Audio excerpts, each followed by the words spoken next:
Good day. Welcome to the Dev Report. This is the monthly update for the turn-based grand strategy game, Sunset of Lievnos. My name is Tyson Villeneuve. I'm the programmer for Sunset of Lievnos. This is episode 10. We will be discussing the progress for the month of September 2017. So this month was a busy month, mostly due to the fact that we went to two conventions with this game, the Sask Expo and the Edmonton Expo. I went to a third convention with my girlfriend to help her promote her new book. Check her out, by the way, kebaron.com. And this is her second fantasy novel, and they're really good, so check it out. You can get the e-version on her website. So basically, I spent the majority of the first half of the month getting ready for these shows. So that includes polishing up the game, getting everything consistent for the demo so that we could have it playable, and banners, posters, all sorts of little tiny details, packing up and figuring out all that kind of stuff. So that's what I kind of did for the first half of the month. I'd also included doing the convention game that I was talking about last time, and I actually managed to get 4 characters drawn. I did On from Persona 5, Zelda, Cloud, and Chrono from Chrono Trigger, of course. And I'll talk about those in a little bit. So I think I'm just going to go chronologically through the expos because this month was filled with highs and lows, and so I just wanted to talk about that a little bit. So Sask Expo, we went down to Saskatoon on the Friday morning. Can't remember what day that was. It was 3 weeks ago. And we set up, and Sask Expo last year was really fun. So I had high expectations for it, but it didn't work out really well for us this year. Justin actually came to that show, which was really cool. So we got to hang out with him, but we weren't really selling anything even. Like I had some prints there to decorate the booth up, but we were really primarily there for engagement, just to talk to people and get the name out. But for whatever reason, people were not biting. There was no eye contact. Nobody was interested in the game, I guess, or really, I did speak with a lot of other people, and the theme was pretty consistent at that show that people were really shying away, and they didn't really want to engage very much. So maybe it wasn't just us, but it was definitely disheartening. But we did learn a lot from the show. It's unfortunate, and I feel a little bit sheepish talking about it, but our booth setup, and I didn't take a picture of it on purpose because it was awful, it turns out. So we had some prints up, but the prints were partially from the con game that I had. So it was characters voting. I'll maybe throw a picture of that up. So it was just you vote to usually it was one or two characters at a time. So at that show we ran the same one. I ran Cloud versus Zelda for both days, and so people would just come to the table and take a free card to vote for their favorite character. So it was kind of like a GameFAQs character battle kind of thing. So vote for your favorite character, and then on the back of the card we had a link to the game and that kind of thing. So the idea was people who recognize the characters would be gamers and maybe be interested in what we're doing. So in the saving grace was that game. In fact, it was some of the best engagements we got were a result of people saying, "Oh, cool, Cloud or Zelda," and taking a card, and then we used that as a jumping point. So that worked really good, and it was a filter almost for people who were gamers. And we did talk to a few people, especially on the Sunday when we kind of started getting warmed up to the concept a little bit in terms of our presentation and stuff. So we did talk to a few people, and if you did drop by the booth, thanks a lot for that. I appreciate that. But we did talk to some of the Career Con vendors, and they gave us some really good advice. But as I was saying, yeah, I felt a little bit sheepish. We had a myriad of posters up that the message was kind of conflicted. So it was not clear what we were doing. We didn't even have a sign that said that we were a game developer. Or like I had my big banner that says Games for the Niches, but it was just like tiny text on there that says that, and not really anything about the game itself. We had some little cards that you could take, but we didn't really have any prints for the characters from the game, and we did have a slideshow from the game, but uh, we had the playable demo, in fact, but the problem was we didn't have power because power was outrageously expensive. It would have like doubled our cost for the booth just to get power, so we didn't opt for power, which meant we had, I think, 4 or 5 battery operated devices. So we had 2 laptops and 2 Surface Pros. So for the busy parts of the day, we ran the demo, and we did a couple of walkthroughs, but it it it didn't seem to matter. Like people didn't seem to ask questions or even be attracted to the fact that it was a game. I don't know if it's just the game style it's very static to look at. There's nothing animated in this game yet, and there likely won't be a whole lot even when it's done.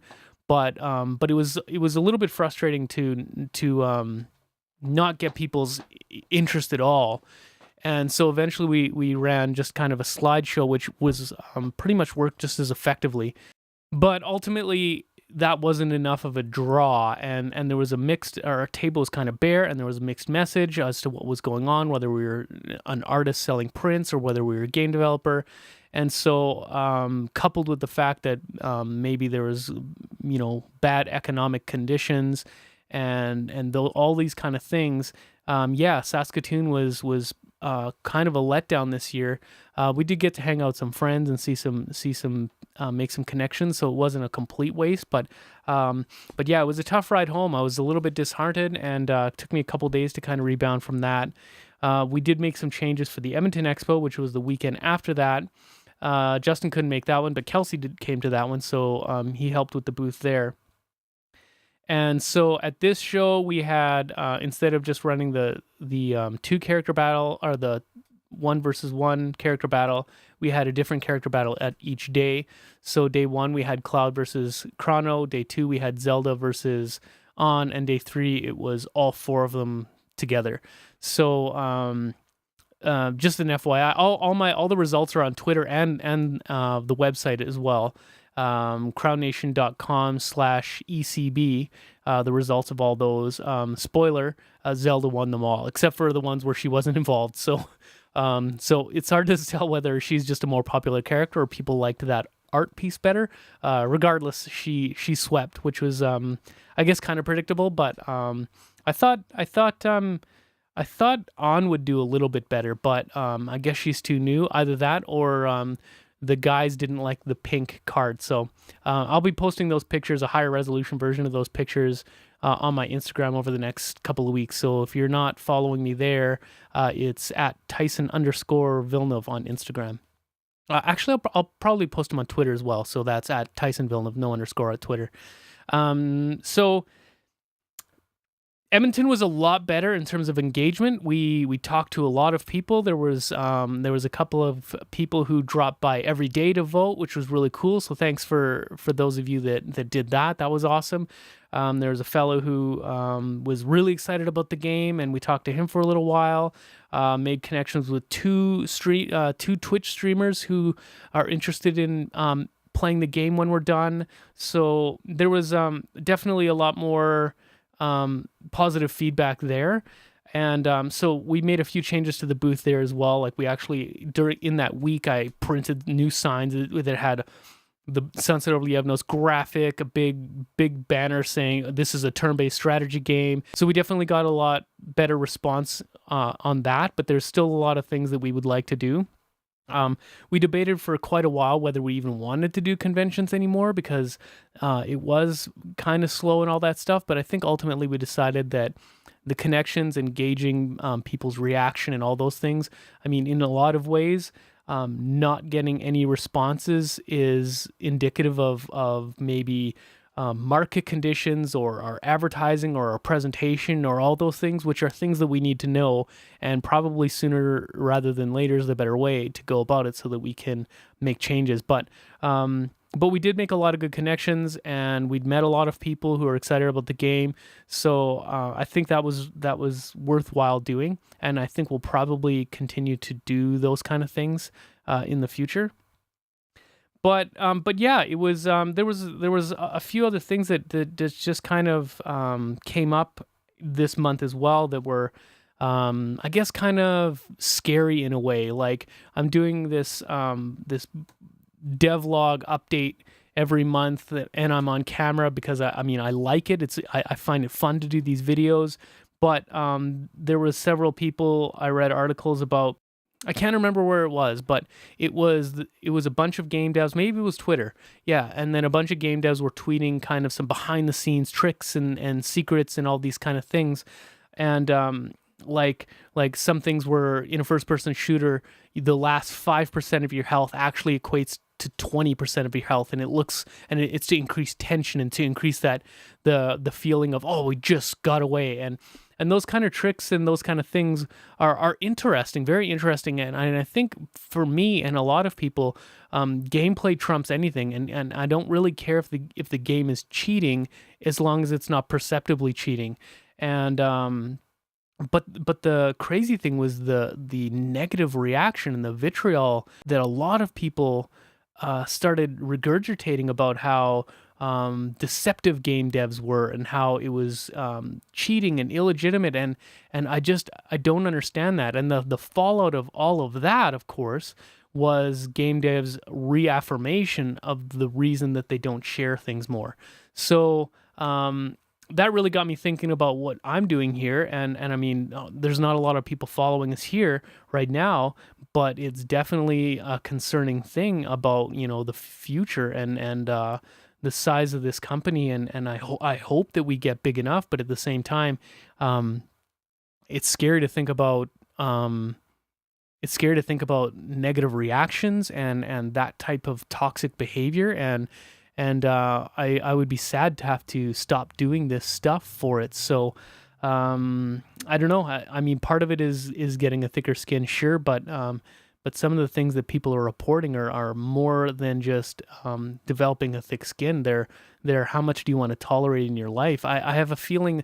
I was watching a podcast with Max Landis from Kind of Funny, or on the Kind of Funny podcast rather, and he was saying one of the questions was, how does he deal with the negativity and go about your life and be happy? And his answer was, I can't, and a lot of the things actually impact him, and I get a sense that I am going to be that way. I not that I'm going to take every single thing to heart, but I'm not sure I'm going to really be able to shirk off some of the harsher negativity that we might see. But I guess we'll see what happens, and I'm kind of developing a strategy on how to deal with that. And part of the problem is I don't want to punish the people who are good. I don't want to hide that information from the hardcore fans and the people who love what we're doing and who want to interact with us and that kind of thing. And so it's a struggle, and I don't have the answer right now.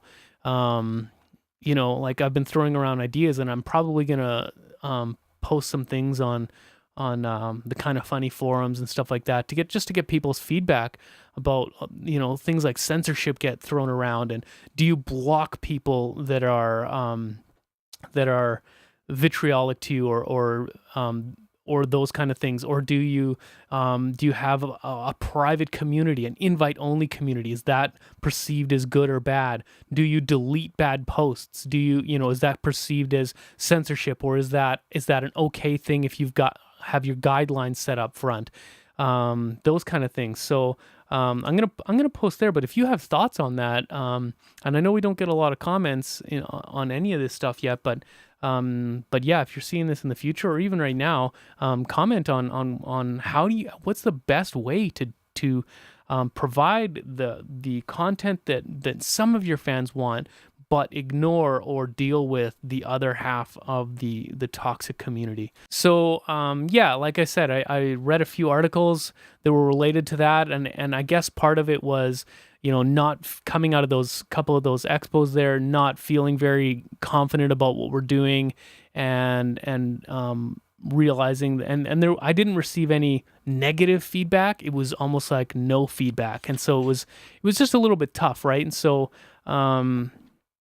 it just all kind of spun into this kind of like considering some of these darker sides of things. But anyways, like I said, I'm feeling a lot better now. I'm taking the lack of positive reaction as lessons, and I'm moving forward with a whole bunch of new ideas on what to do, realizing that we've got a lot of work ahead of us.